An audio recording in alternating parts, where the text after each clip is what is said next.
새마을운동 중앙회 생명살림운동 강사입니다. 활동하고 있고 또 우리 B컴의 군자 B컴 이장을 맡고 있는 최장섭이라고 합니다. 감사합니다. 사실 이게 생명살림운동이 되는 게 뭔 생명을 우리 다 살아서 움직이고 있는데 무슨 생명살림운동이라는 얘기를 하냐. 근데 이제 제가 이제 얘기를 지금부터 해나가겠지만 생명살림운동이라는 것은 내가 살고 우리 가족이 살고 우리 후손들이 살고 더 나아가서 이 지구가 살 수 있는 그러한 지금 얼만큼 지구랑 환경이 나빠져 있는지 또 이제 그런 것을 한번 우리가 이제 대입해보는 그런 시간인데요. 지금 뭐 먹고 살기도 바쁘고 더군다나 요새는 코로나 때문에 더 힘든데 이 사실 코로나 때문에 지금 환경이 점점 더 나빠지고 있어요. 지금 우리는 전부 그전에는 일회용을 안 썼는데 이제 코로나가 번질까봐 모두가 일회용으로 가고 있는데 우선 사람이 사는 거에 가장 중요한 문제는 제일 먼저 공기, 그 다음에 물, 그 다음에 이제 우리 식량, 여기 세 개는 필수적으로 있어야 사람이 살 수 있습니다. 옛날엔 이거 없어도 뭐 의식주에도 뭐 동물에 들어가서 살고 옷이 없으면 뭐 동물 가지기에도 그렇게 걸치고 해서 살아왔는데 제일 중요한 게 그런 공기, 물, 식량이었는데 그 세 가지부터 먼저 한번 따져나 보기로 하겠습니다. 먼저 공기에 대해서 먼저 한번 좀 말씀드리겠습니다.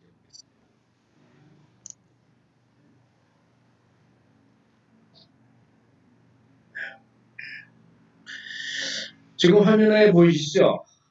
아래 보면은 이제 한 사람이 자전거를 끌고 가는데 마스크를 쓰고 방독면을 쓰고 갑니다.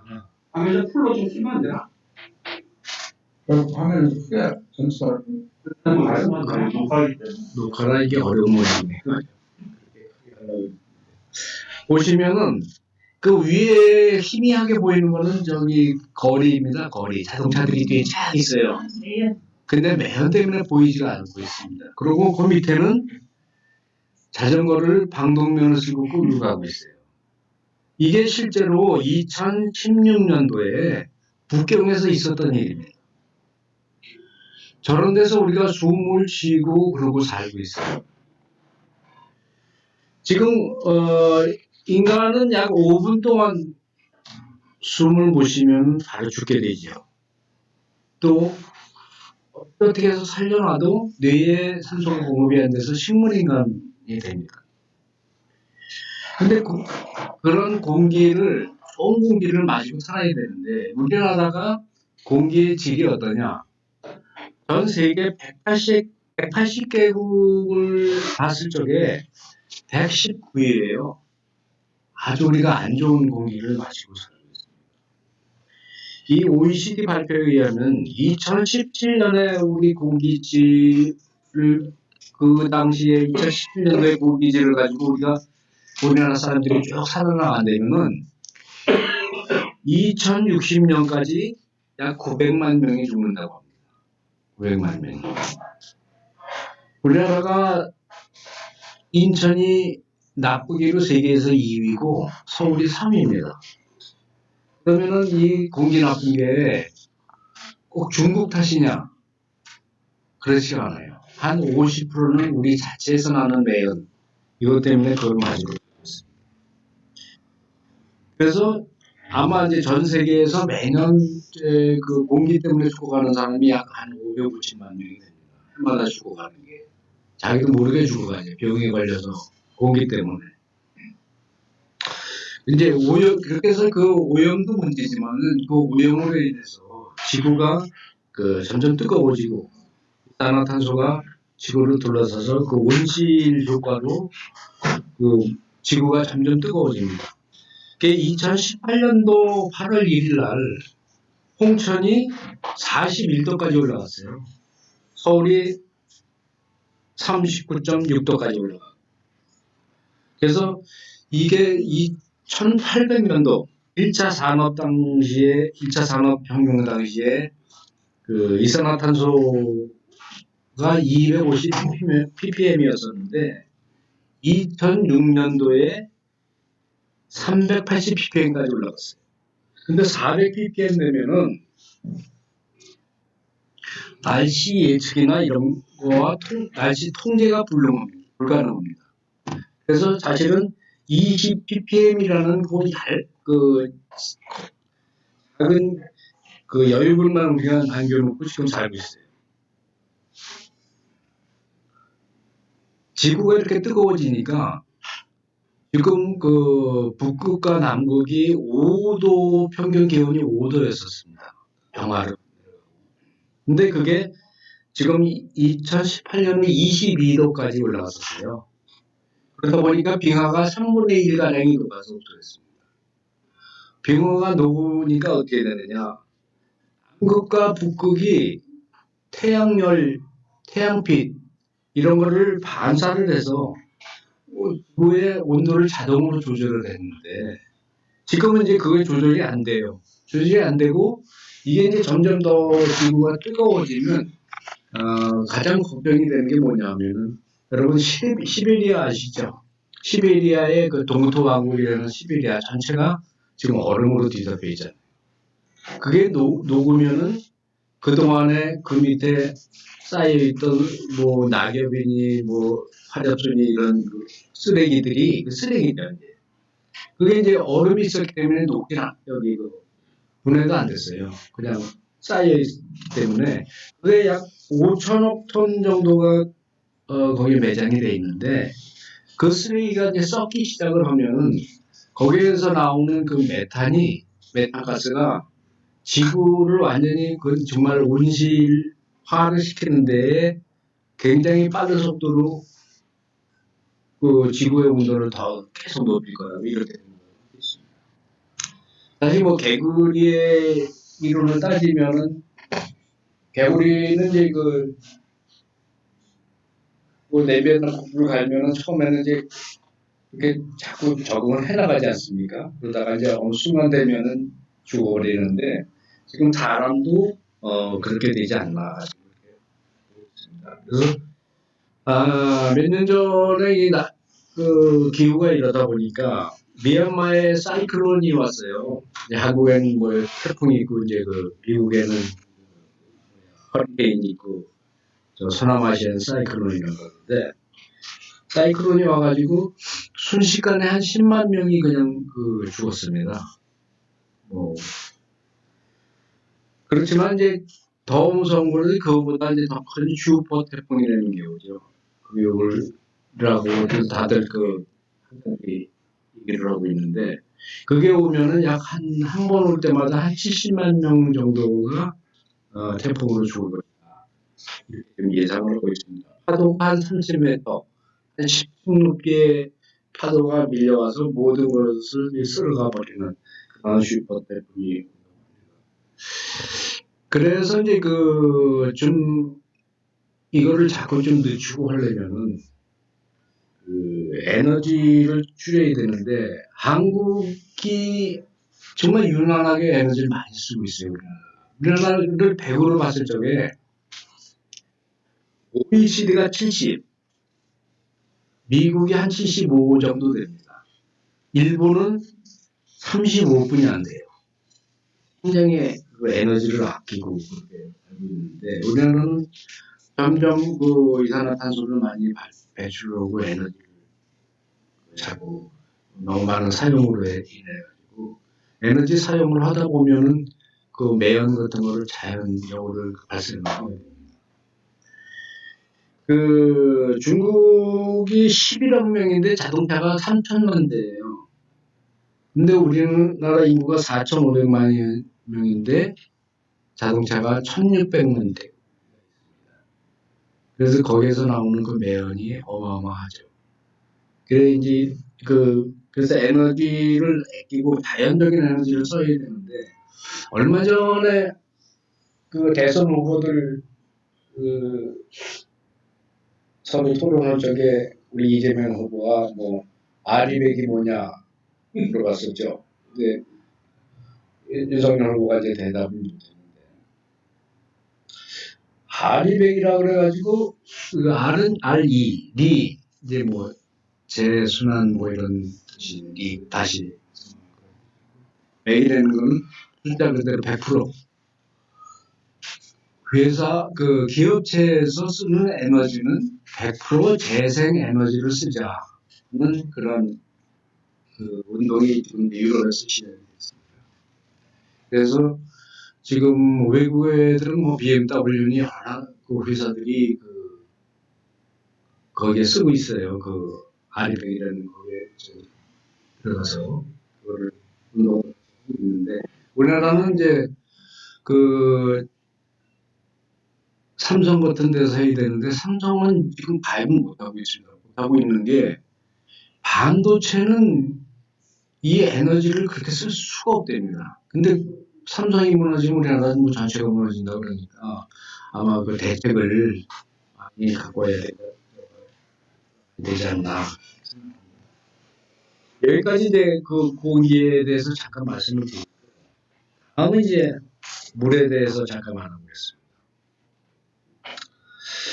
물이 부족하다는 거는 뭐 우리나라는 뭐 어디 가나 어느 식당을 가나 물은 공짜예요. 그냥 주고 우리나라 원래 이제 물을 물수도던 나라였었는데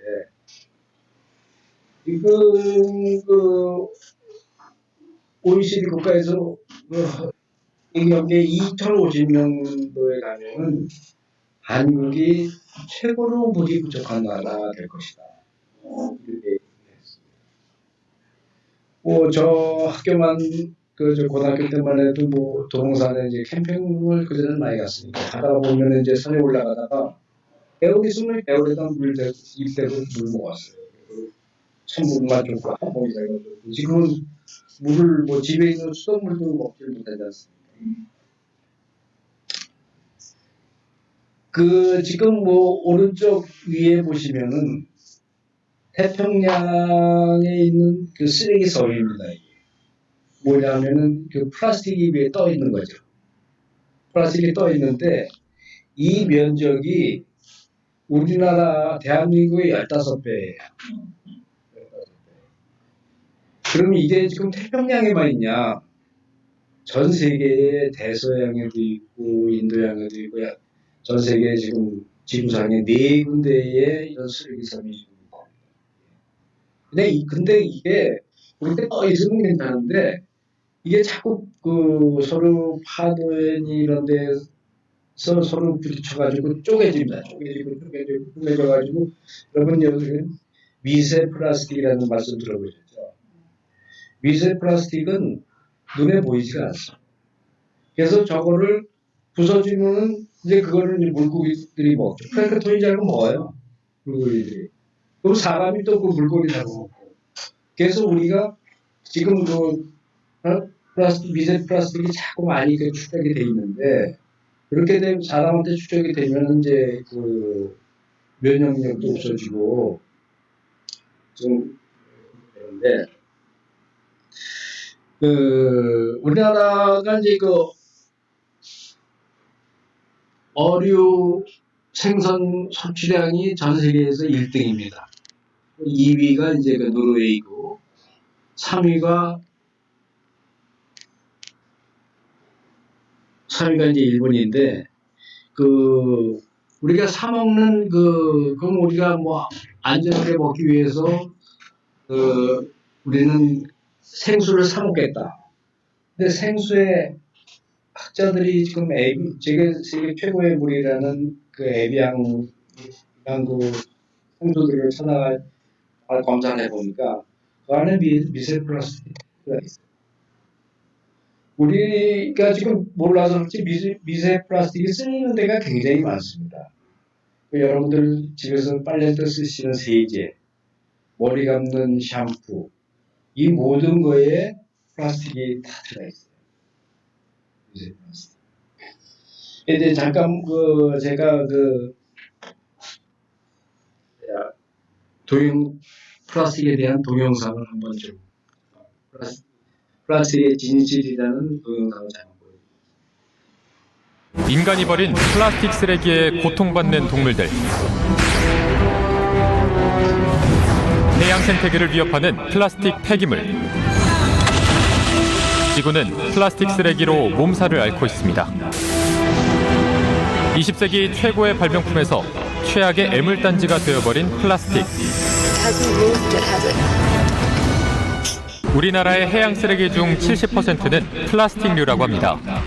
그나마 눈에 띄는 건 이렇게 치울 수라도 있지만 더 큰 문제는 오랜 시간이 지나면서 눈에 보이지 않을 정도로 잘게 부서지는 미세 플라스틱입니다. 2015년 한국해양과학기술원에서 전국 해안 20곳의 오염도를 조사한 결과 모든 곳에서 미세 플라스틱이 나왔습니다. 1제곱미터당 평균 3,800여 개의 입자가 발견됐습니다.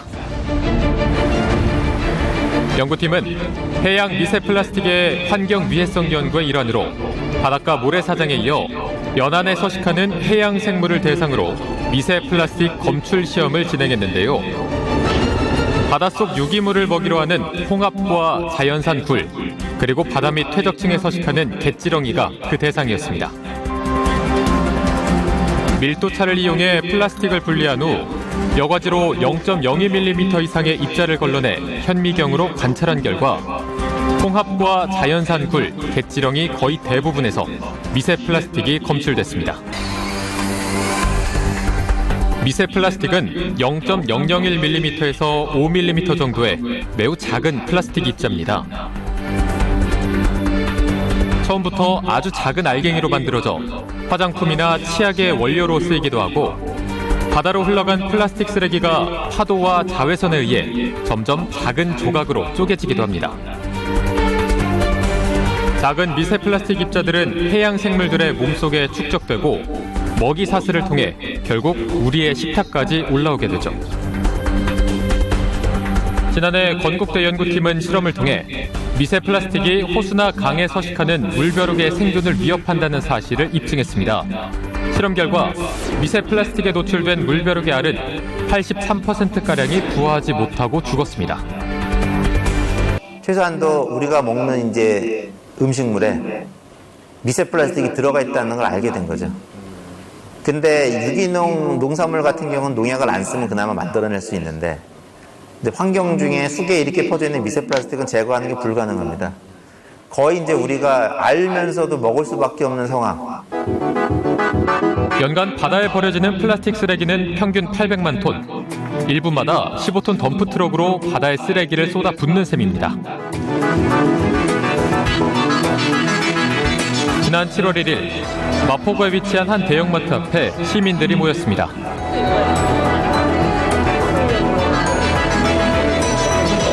라면 한 봉지 먹을 때 나오는 쓰레기 양. 일반 라면 하나, 컵라면 하나. 이거는 이제 애들 음료 뚜껑이고 이거는 분유 뚜껑이에요. 그래서 대부분 이렇게 플라스틱으로 모두 다 되어 있는데 좀 경각심을 주기 위해서 좀 만들어봤습니다. 세계 일회용 비닐봉투 안 쓰는 날을 이틀 앞두고 열린 플라스틱 어택 행사. 우리 일상에서 얼마나 많은 플라스틱 포장재가 불필요하게 사용되고 있는지를 눈으로 직접 보여주는 행사인데요. 오늘의 공격 대상은 대형마트. 행사에 참가한 주부 류지아 씨의 장보기를 따라가 보기로 했습니다. 2중, 3중으로 포장된 제품도 쉽게 찾아볼 수 있었는데요. 버섯은 모든 이런 팽이버섯은 이렇게 포장이 되어 있어요. 선택할 수 없는 거고, 애호박도 이렇게 보시면 알겠어요. 이중 포장이 되어 있어요. 네. 이중이에요? 네. 근데 요 속에 있는 애호박은 모양을 이쁘게 하려고 이렇게 비닐 포장한 채 키우거든요. 모든 이런 모양의 애호박을 사려면 이렇게 비닐 포장이 된 애호박을 살 수밖에 없어요. 저렇게 이렇게 피망 하나하나 개별 포장이 되어 있는 건 좀 너무 심하지 않나 싶어요. 이런 거? 네네. 2,670원이에요. 마트에선 플라스틱 포장이 없는 제품을 찾아보기가 힘들었는데요. 1인 가구가 늘면서 용량은 더욱 작아지고 그만큼 포장은 늘었습니다.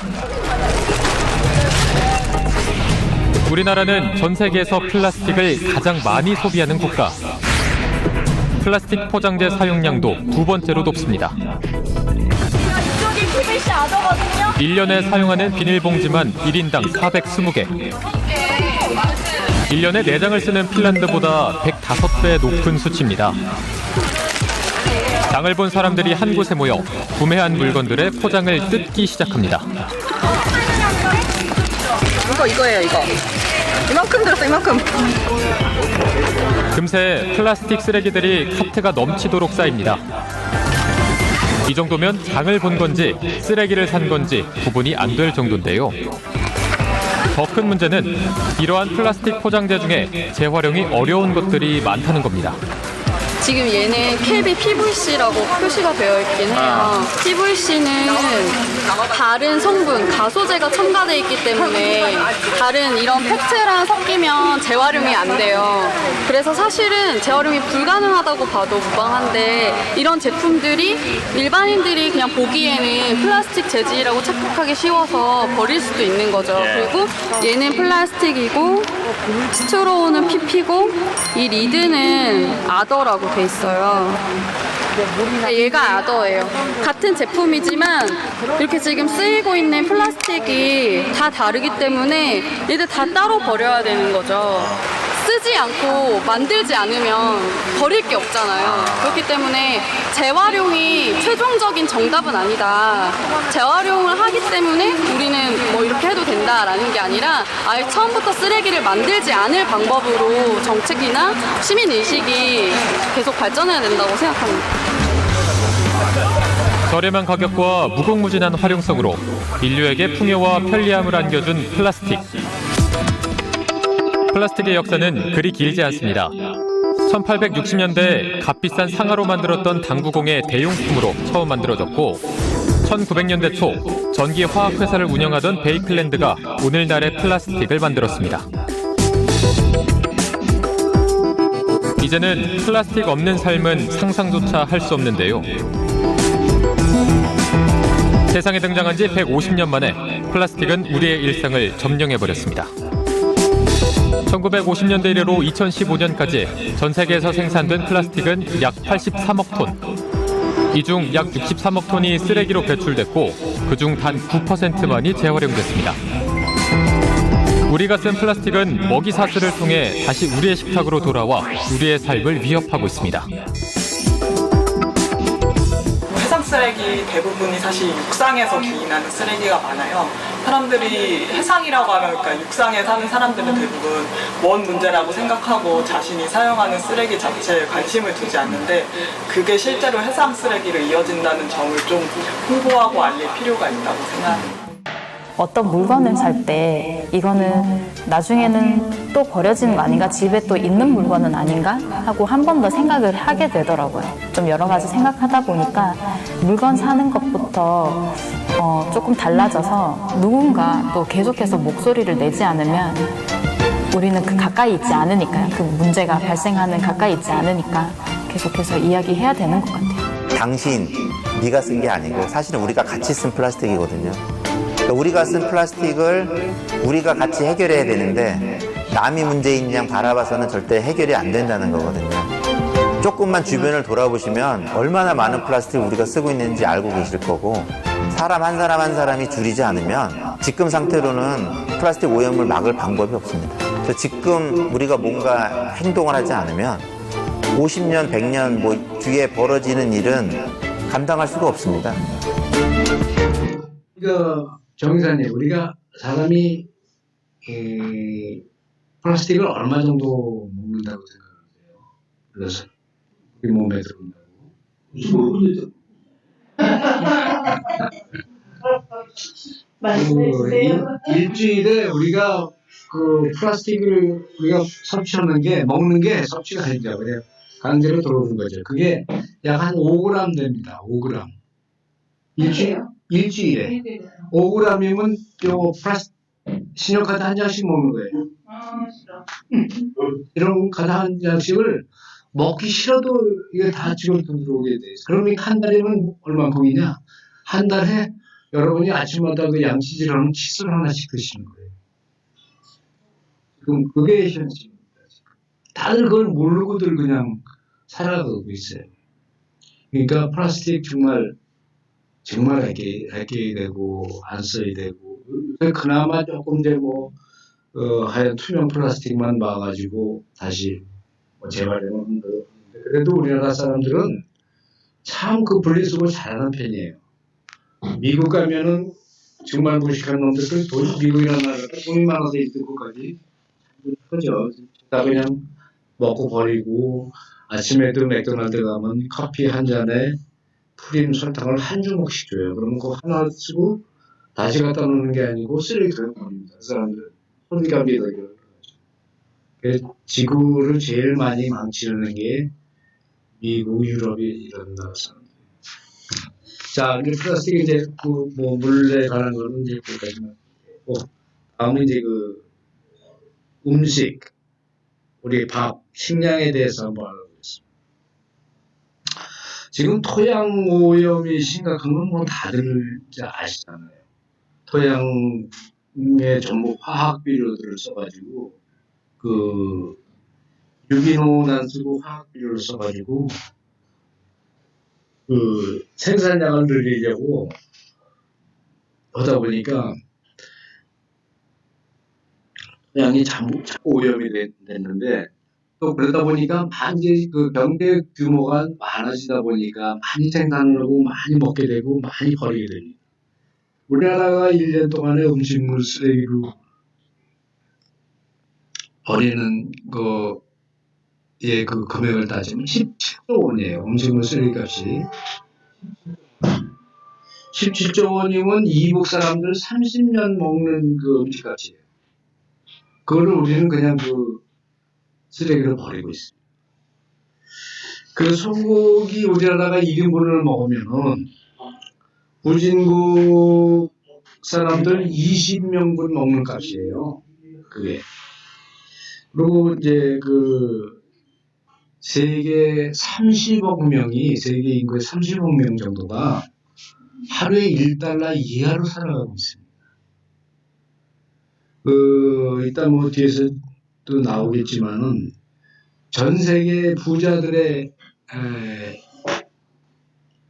69명인가 부자들, 당의 최고의 부자들 69명이, 69%가 아니고 69명이 가지고 있는 재산이 전 세계 인구 50%가, 하위 50%가 갖고 있는 재산하고 똑같아요. 그러니까 한쪽으로만 가가지고 그 사람들이 전부 낭비를 하고 쓰고 전부 이런 폐해를 만들고 있는 거예요. 우리나라 식량 자급률이 70년대까지는 80%였어요. 80%로 우리나라, 이제 그때는 다 못 먹었어요. 근데 2016년에는 우리나라 식량 자급률이 23%예요. 지금 거의 한 80% 이상을 다 중국인이 외국에서 사장먹는다고 생각하면 됩니다. 그래도 그나마, 이제 우리나라가 수출은 잘 되고, 이러고 돈을 버니까 사오는 거지. 근데 이게 식량이 무기화가 되면은 우리나라는 난리 납니다. 먹을 게 당장 없어요. 또 그렇게 잘 먹고 살던 사람들이 못 먹을 때는 그래가지고 이런 땅도 우리나라는 휴식연도가 있어야 되는데 휴식연도 없이 계속 심기 때문에 토양에 있는 양분을 빨아서 없애고 그래서 점점 악순환이 되고 식량 생산의 악순환이 되고 있지. 지금까지 이제 공기, 물, 식량 문제 이제 이런 걸로 지구의 위기가 왔다라고 말씀을 드리는데 지구의 나이가 지금 몇 살이냐면 45억 살이에요. 45억 년 됐습니다. 45억 년 됐는데 그 공룡은 한 1억 9천만 년 살다가 6,500만 년 전에 죽었어요. 멸종이 됐는데 인간은 지금 300만 년 살았어요. 300만 년. 인간이 태어나가지고 상에. 네. 그런데 300만 년 산 게 지구의 나이로 보면은 2초 사는 거예요. 2초. 하루에 따지면 2초. 2초 살면서 지구를 이렇게 나쁘게 망가뜨리고 있어요. 세상의 대절멸 위기라고 하는 게 있어요. 절멸.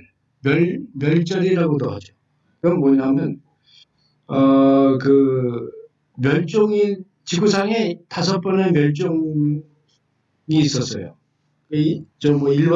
저희 제1멸절인 4억 4천만 년 전에 있었는데, 그때는 뭐, 이런 고생대에 있는 그런 곤충이나 뭐 이런 것들이었었고, 제2 멸종이 3억 7천만 년 전에 있었고, 제3의 멸종은 2억 5천만 년 전, 제4의 멸종이 2억 년 전에 있었고, 제5의 멸종이 6,500만 년 전에 있어요. 그때 이제 6,500만 년 전, 그때는 그 기후나 이런 이상이 있었는 게 아니고, 지구에 따른 소행성이 와서 그 충돌을 하는 바람에 그때 이제 공룡이니 이런 그리고 이제 다시 제6의 멸절이 이제 절멸이 이제 시작이 됐다는 게 몇 년부터냐? 그게 1945년 7월 16일부터라고 보고 있어요. 왜 그러냐? 7월 16일 날 처음으로 미국의 그 뉴멕시코주의 엘라고모도 사막이라는 데서 원자탄 실험을 했어요. 그때가 2차 대전 때 아닙니까? 45년 7월 16일 날 원자탄 실험을 하고 그 20일 후인 그 8월 6일 날 히로시마에다 원자탄을 떨어뜨렸어요. 그리고 3일 있다 8월 9일 날 나가사키에 떨어졌어요. 그거로 해서 이제 2차 대전은 끝났는데 그 원자 폭탄을 만들므로 해서 이제 지구상의 절멸의 위기가 이제 시작이 됐다고. 그 1차서부터 5차까지의 지구의 멸종이죠, 멸종. 이제 절멸이라는데 절멸은 지구상에 있는 생명체의 75%가 죽으면 그건 절멸이라고 합니다. 아주 멸종은 아니고. 예, 그래서 5배 있었고, 근데 1차서부터 5차까지는 자연적인 거였어요. 근데 6차는 지금 진행이 되고 있는데, 그게 사람 때문에. 그 징후 있는데, 그 징후가 어디냐?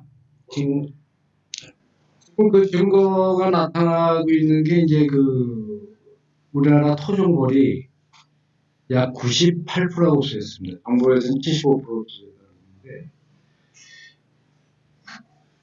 90%라고 쓰였습니다. 미국에서는 2006년도에 이제 갑자기 22개 주에서 꿀벌의 한 25%에서 40%가 감소를 했는데, 꿀벌이 왜 인간에게 왜 이렇게 중요하냐? 꿀벌이 없으면 농작물의 71% 정도가 사라진다고 보고 있습니다. 꿀벌이 그 꽃마다 날아다니면서 수정을 시켜줘요. 꿀벌이 하는 일이. 꿀벌은 평생 동안 꿀을 모으는 게 5g 정도를 모읍니다.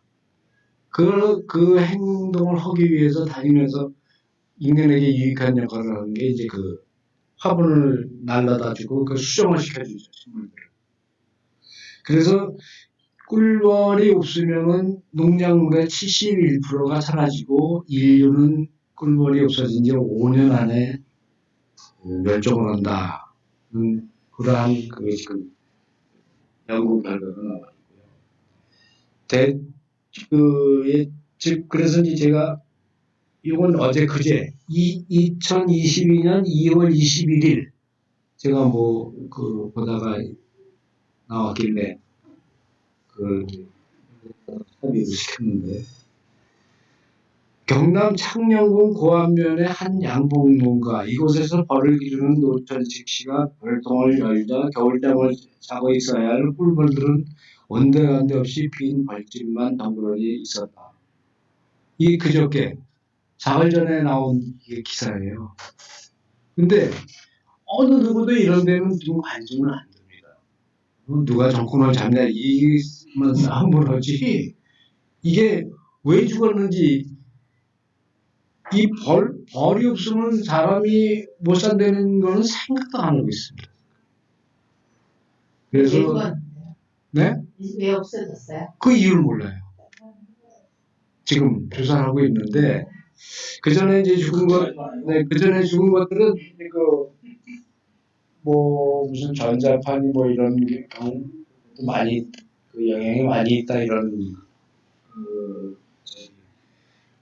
연구 결과도 나오고 있어 그랬는데 이거는 지금 흔적도 없어가지고 이 뒤에 이제 기사가 더 많이 있는데 제가 이제 이것만 캡처를 했는데 이렇게 지금 이러한 일들이 지금 한쪽에 벌어지고 있어요. 이거 사흘 전에 나온 기사입니다. 아니 다른 데 짓지 않았어요? 네? 글쎄요. 겨울에 한겨울에 어디 꿀벌들이 가나요? 어디? 그게 이제 그래서 근데 왜 이렇게 됐나? 뭐 간단하게 이제 지금 상위 아까 말씀드린 69%가 아니고 62명이네. 62명에 세계 상위 62명이 가지고 있는 재산이 전 세계 인구의 하위 50%가 가지고 있는 재산은 똑같아요. 금액으로 따지면. 이게 너무 한쪽으로 몰려 있으니까 이러한 과용과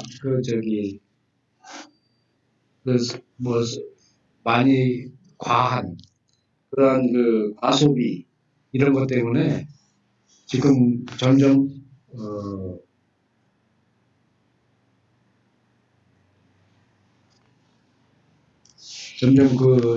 여기가 황폐해 가고 있다. 공기도 그렇고 다 오염이 돼 가고 있다. 이렇게 생각을 하고 있습니다. 그래서 지금 제일 문제는 이제 대량 생산, 대량 소비, 뭐든지 대량으로. 근데 이제 자원은 고갈이 돼 가고 그리고 앞으로의 예산 보면 이제 기후 이탈이라는 게 있습니다. 기후 이탈이라는 것은 2018년 한국에도 이제 폭염이 나오고 그랬는데 기후 이탈이라는 것은 앞으로의 그 기후를 예측도 못하고 거기에 대응도 못하는 상황을 기후 이탈이라고. 그게 이제 기후 이탈 예상지가 이제 지금 나온 그 빨간 선에 있는 그러한 국가들인데 대한민국은 세계는 2047년에 기후 이탈이 날 거다라고 보는데 대한민국은 그보다 5년 앞선 2024년에 이대로 가면은 기후 이탈이 나타날 것이다. 이렇게 지금 전망을 하고 있습니다. 2100년 후에는 그래서 6차 이제 종멸의 대절멸이 일어나면은 2100년 후에는 인류의 5분의 50%가 죽고 2200년 후에는 인류의 1%만 살아남는다는 그런 연구 결과가 나왔습니다. 지금 우리나라가 어떻게든 이게 이제 전 세계적으로 너무 많이 쓰고 많이 버려서인데 1800년도의 인구가 7억이었어요. 7억. 근데 200년 후 2000년도에 70억으로 10배가 늘었습니다. 인구는 10배가 늘고 경제 규모는 77배가 늘었어요. 77배가. 그러다 보니까 이게 이제 과소비가 점점 늘어나는 거죠. 과소비가 늘어남으로 해서 쓰레기가 늘어나고 쓰레기가 늘어남으로 해서 모든 게 오염이 되고 그렇게 되는데 우리나라는 이제 세계 최대 이제 에너지 소비국이에요. 우리나라 같이 살려면은 지구가 3.3개가 있어야 됩니다. 3.3개의 지구가 있으면은 우리나라 같이 막 쓰고 살아도 되는데 이 한 개 가지고는 그렇게 못 한다니. 그러면 이제 앞으로 어떻게 할 거냐? 생명 밥상 운동 가지고 이거 유기농을 많이 써야 되고 또 전기 절약, 물 절약, 가스 절약 뭐든지 안 쓰고 안 만들고 그런 노력을 해야 돼요. 좀 어려운 노력이지만은. 근데 사실 우리 군자비 보면은 일회용 컵이 없습니다. 머그컵으로 우리 이강수 선생님도 거기다 컵에다 이렇게 가지고 쓰시는데 여러분들도 좀 조그마한 운동 나부터지만은 조그마한 일이지만은 집에서 이제 플라스틱 휴대주시고 일회용 컵도 이런 머그컵 들고 다니고 그렇게 해서 우리부터라도 나부터라도 시작을 해야 되지 않겠나 이렇게 생각을 합니다. 그래서 이게 이제 바뀌려면은 우선 생각이 바뀌어야 되고 생활이 바뀌어야 되고 또 이 세상이 바뀌어야 되는데 세상은 우리 혼자 바뀔 수 없지 않습니까? 그러니까 그런 거를 자꾸 여러분 일본들한테 얘기를 해서 세상이 바뀔 수 있게 그리고 이제 그렇게 되면 이제 문명도 바뀔 겁니다. 불을 쓰는 문명으로. 그래서 이제 농사도 유기농으로 짓고 그래서 유기농으로 농사를 지면은 일정보당 약 7,800kg의 이산화탄소를 배출하는데요. 유기농이 그렇게 좋은 거니까 건강에도 좋고 그러니까 모든 게 좀 어떻게 보면 귀찮게 원시적으로 돌아가야 되지 않겠나 하는 생각을 합니다. 오늘 이런저런 이제 얘기를 두서없이 말씀드렸는데 끝까지 좀 재미없는 얘기 들어주셔서 감사드립니다.